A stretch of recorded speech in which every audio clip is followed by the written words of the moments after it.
प्रिय व्यूअर्स, ये Sanskriti IAS YouTube channel का PT think and solve program है।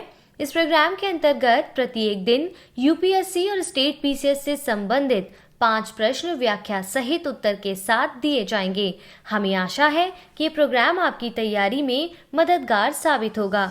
तो चलिए शुरू करते हैं आज के अपने पहले प्रश्न से। हाल ही में किस राज्य में ट्राई फूड पार्क की स्थापना का निर्णय लिया गया है? A Madhya Pradesh, B Chhattisgarh, C Odisha, D Rajasthan.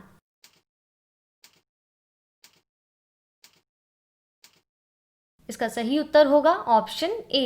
हाल ही में ट्राइफेड ने मध्य प्रदेश में ट्राई फूड पार्क की स्थापना के लिए अखिल भारतीय वनवासी कल्याण आश्रम के साथ सहमति पत्र पर हस्ताक्षर किए हैं। यह जनजातीय कार्य मंत्रालय के अंतर्गत ट्राइफेड तथा खाद्य प्रसंस्करण मंत्रालय की एक संयुक्त पहल है।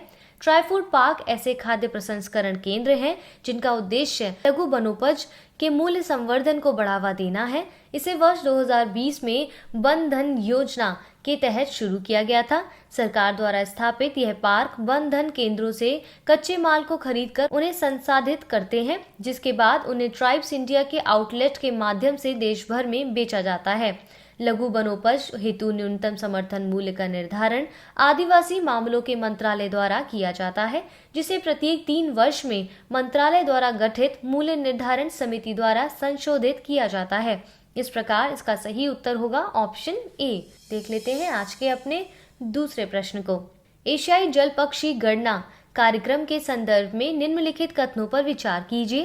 पहला, भारत में इसका संचालन बॉम्बे नेचुरल हिस्ट्री सोसाइटी द्वारा वेटलैंड इंटरनेशनल के सहयोग से किया जाता है। दूसरा, इसकी शुरुआत वर्ष 1987 में वेटलैंड इंटरनेशनल द्वारा की गई थी। तीसरा, इसका उद्देश्य जल पक्षियों तथा आर्द्र भूमियों की निगरानी करना है।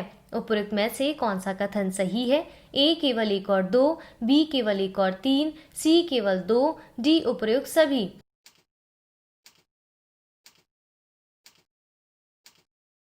इसका सही उत्तर होगा ऑप्शन D। एशियाई जल पक्षी गणना कार्यक्रम का आयोजन प्रतिवर्ष जनवरी में एशिया और ऑस्ट्रेलिया के स्वयंसेवियों द्वारा अपने देश की आर्द्र भूमियों में जल पक्षियों की गणना के लिए किया जाता है। वैश्विक स्तर पर इसका संचालन वेटलैंड इंटरनेशनल द्वारा किया जाता है, जबकि भारत में Bombay natural history society wetland international के सहयोग से इसका आयोजन करती है। इसकी शुरुआत वर्ष 1987 में हुई थी।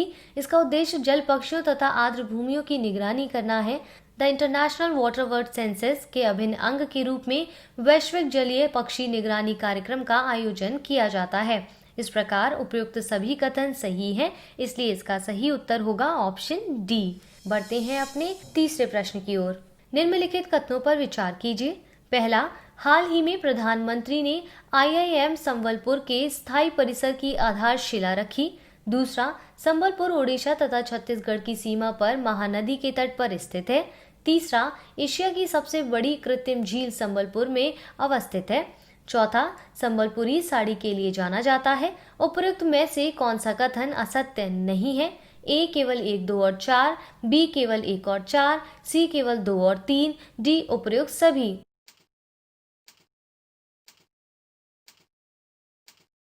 इसका सही उत्तर होगा ऑप्शन D। हाल ही में प्रधानमंत्री ने IIM संबलपुर के स्थायी परिसर की आधारशिला रखी। संबलपुर ओडिशा का शहर है जो महानदी के तट पर स्थित है। संबलपुर भारत में प्रागैतिहासिक युग की प्राचीन बस्तियों में से एक है। यह साड़ी के लिए जाना जाता है, जो हथकरघा द्वारा बुने हुए कपड़े पर शंख, चक्र, फूल जैसे पारंपरिक रूपांकनों को शामिल करके बनाई जाती है। विश्व का सबसे लंबा मिट्टी से निर्मित बांध तथा एशिया की सबसे बड़ी कृत्रिम झील हीराकुंड बांध संबलपुर में अवस्थित है। संबलपुर का नाम देवी सम्माली तथा समलेश्वरी के नाम पर रखा गया है, जिन्हें उस क्षेत्र का शासन करने वाली देवी के रूप में जाना जाता है। इस प्रकार उपयुक्त सभी कथन सही हैं, इसलिए इसका सही उत्तर होगा ऑप्शन D। देखते हैं आज के अपने चौथे प्रश्न को।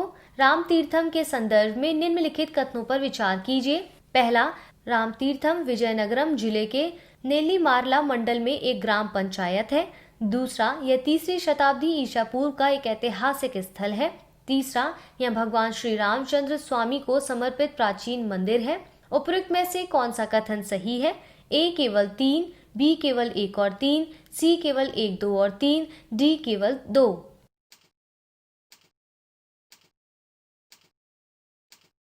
इसका सही उत्तर है ऑप्शन सी। रामतीर्थम विजयनगरम जिले के नेल्लीमारला मंडल में एक ग्राम पंचायत है। यह 3री शताब्दी ईसा पूर्व का एक ऐतिहासिक स्थल है। भगवान श्री रामचंद्र स्वामी का प्रसिद्ध प्राचीन मंदिर यहीं स्थित है। इस मंदिर में चांदी के कवच में भगवान रामचंद्र स्वामी, सीता तथा लक्ष्मण की सुंदर मूर्तियां देखी जा सकती हैं। इस प्रकार उपयुक्त सभी कथन सही है, इसलिए इसका सही उत्तर होगा ऑप्शन सी। बढ़ते हैं अपने अंतिम प्रश्न की ओर। दीपोर व्हील के संदर्भ में निम्नलिखित कथनों पर विचार कीजिए। पहला, यह असम के कामरूप जिले में गुवाहाटी शहर के दक्षिण पश्चिम में स्थित है। दूसरा, यह ब्रह्मपुत्र नदी के दक्षिण में स्थित एक खारे पानी की झील है। तीसरा, इसे वर्ष 2002 में रामसर स्थल घोषित किया गया था। चौथा, वर्ष 2018 में राष्ट्रीय स्तरीय विश्व आर्द्रभूमि दिवस का आयोजन दीपोर व्हील में किया गया था। उपरोक्त में से कौन सा कथन सही है?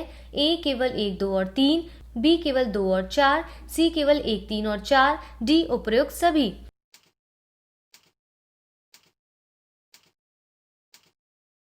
इसका सही उत्तर होगा ऑप्शन सी।